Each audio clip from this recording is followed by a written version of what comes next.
মামা র‍্যাবিটটা দেখবি আয়।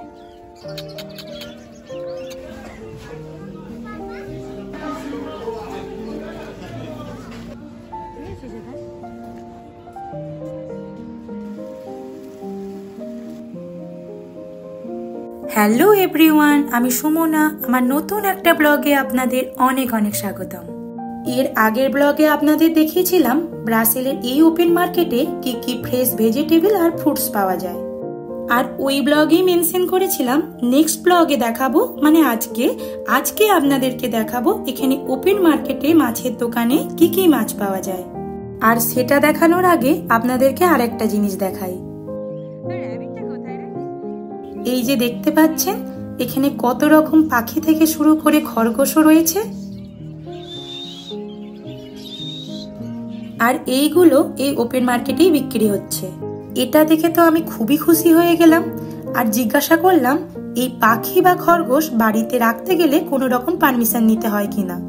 ওরা বলল এসব কিছুই লাগে না। আর এই কথাটা শুনে তো আমি আরোই খুশি হয়ে গেলাম, কিন্তু শেষে যা বলল সেই কথা শুনে তো মনটাই খারাপ হয়ে গেল। বলল অ্যাপার্টমেন্ট বা ফ্ল্যাট বাড়িতে কোনো রকম পশু পাখি অ্যালাউ না। আর কি করা যাবে। আর জানেন তো, আমার বিয়ের আগে আমার ছোট ছোট দুটো র‍্যাবিট ছিল, আর এদের দেখে আমার তাদের কথা মনে পড়ে গেল। যাই হোক, চলুন এবার মাছের দোকানের দিকে যাওয়া যাক। আমরা বাইরে আসার পর কমন যে প্রশ্নটা থাকে সেটা হলো এখানকার মাছ, মানে এখানে কি কি মাছ পাওয়া যায় আর সেইগুলো টাটকা কিনা। কিছুদিন আগে একটা ব্লগে আমি আপনাদের সাথে শেয়ার করেছি এখানে কি কি ইন্ডিয়ান ফিশ পাওয়া যায়, ওইগুলো ফ্রেশ কিনা আর তার দামই বা কত। চলুন আজ তাহলে আপনাদের দেখাই এখানকার লোকাল ফিশ। আর সেই মাছগুলো কি ফ্রেশ, চলুন আজ সবকিছুই শেয়ার করব আপনাদের সাথে। এই মার্কেটটাতে কিন্তু পরপর অনেকগুলো মাছের দোকান বসে। আর এখন আমরা চলে এসেছি মাছের দোকানের সামনে। চলুন তাহলে দেখাই এখানে কি কি মাছ আছে। এখানে লোকাল মার্কেটে কিন্তু একদমই আমরা বাঙালিরা যে মাছগুলো খাই ওইগুলো পাওয়া যায় না। এখানে সবই সামুদ্রিক মাছ। তো শুরুতেই বলে রাখি, এখানে আর যতগুলো মাছ দেখতে পাবেন এখানে কিন্তু আমি 2-3টে মাছ বাদে একটা মাছও চিনি না, আর নাম জানা তো দূরের কথা। কিন্তু কিছু কিছু মাছের সামনে তাদের নাম আর দামটাও মেনশন করা আছে। আমি যখন প্রথম এই মাছের দোকানগুলোতে এসেছিলাম আমি তো অবাক হয়ে গিয়েছিলাম যে এত রকম সামুদ্রিক মাছও আছে যেগুলো আবার খাওয়াও যায়। যাই হোক, যেই মাছগুলো আমি চিনি সেইগুলোই তাহলে আপনাদের বলি। এই যে এই অরেঞ্জ কালারের যে মাছটি দেখা যাচ্ছে সেটা হচ্ছে স্যামন মাছ।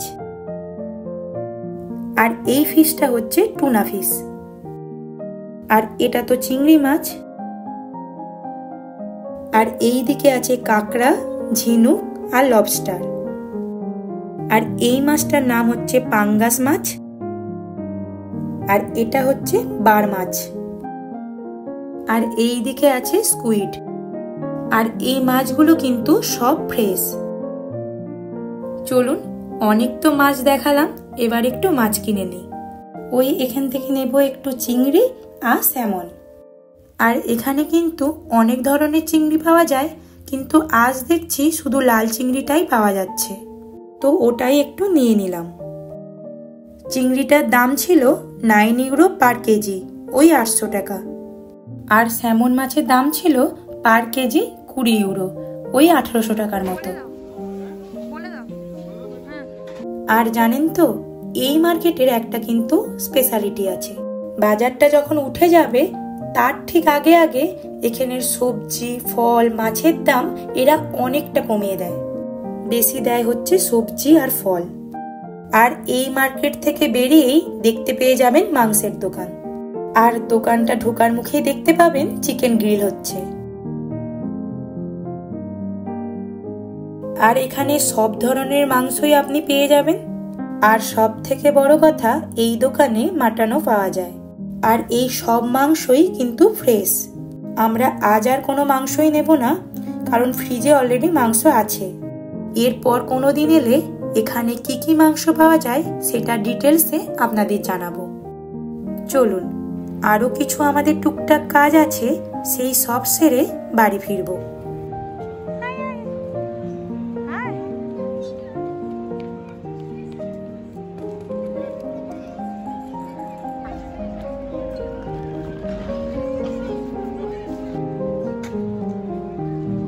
আর এখন প্রায় সন্ধ্যে 6টার মতো বাজে, আর সব কাজ সারতে সারতে বেশ অনেকটা দেরি হয়ে গেল।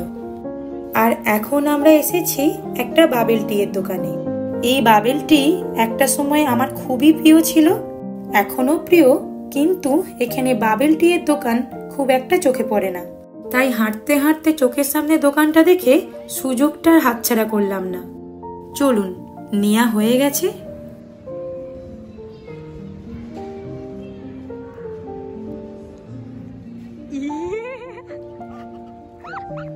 কেমন? ভালো খেতে? একটু খাবে নাকি? আচ্ছা নাও, অল্প নেবে।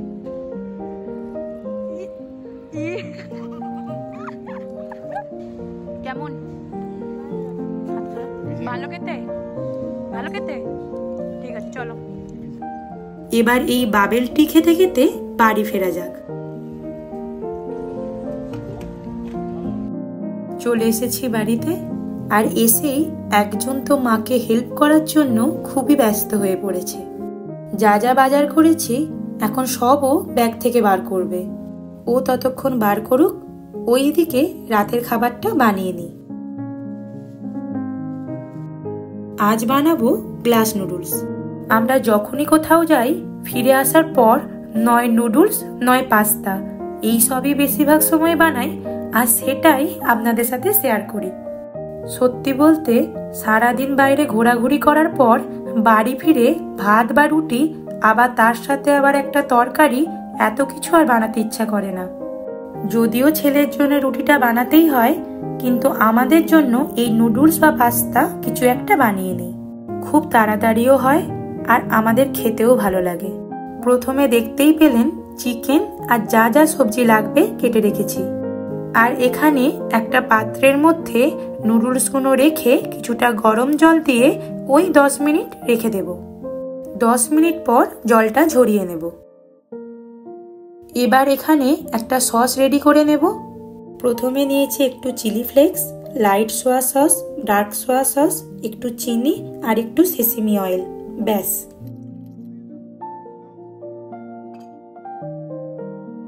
এবার চিকেনের মধ্যে দেব স্বাদ মতো নুন আর ওই বানানো সসটা দিয়ে কিছুক্ষণ ম্যারিনেট করে রাখবো।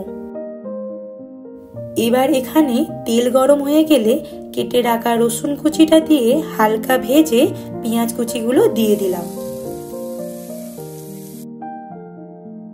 কিছুক্ষণ ভাজার পর দিয়ে দিলাম গাজর কুচি আর স্বাদ মতো নুন।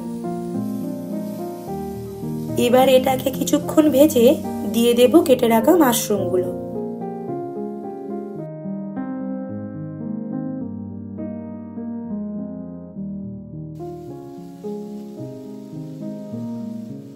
মাশরুমটা একটু ভাজা ভাজা হয়ে এলে ক্যাপসিকাম কুচিগুলো দিয়ে দেব।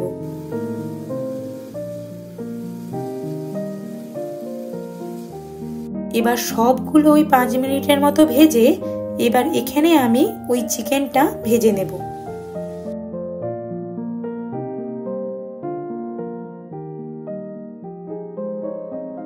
ব্যাস, চিকেনটাও ভাজা হয়ে গেছে।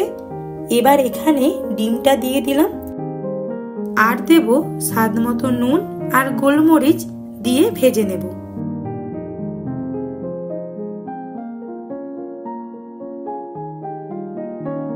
এবার এখানে কিছুটা পালং শাক দিয়ে দিলাম।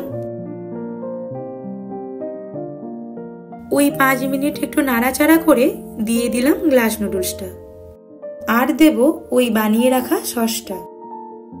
ব্যাস, সব একসাথে ভালোভাবে মিশিয়ে নিলেই একদম রেডি আমাদের আজকের ডিনার এই গ্লাস নুডলস। আর সবার শেষে উপর থেকে ছড়িয়ে দিয়েছি সেসিমি সিড।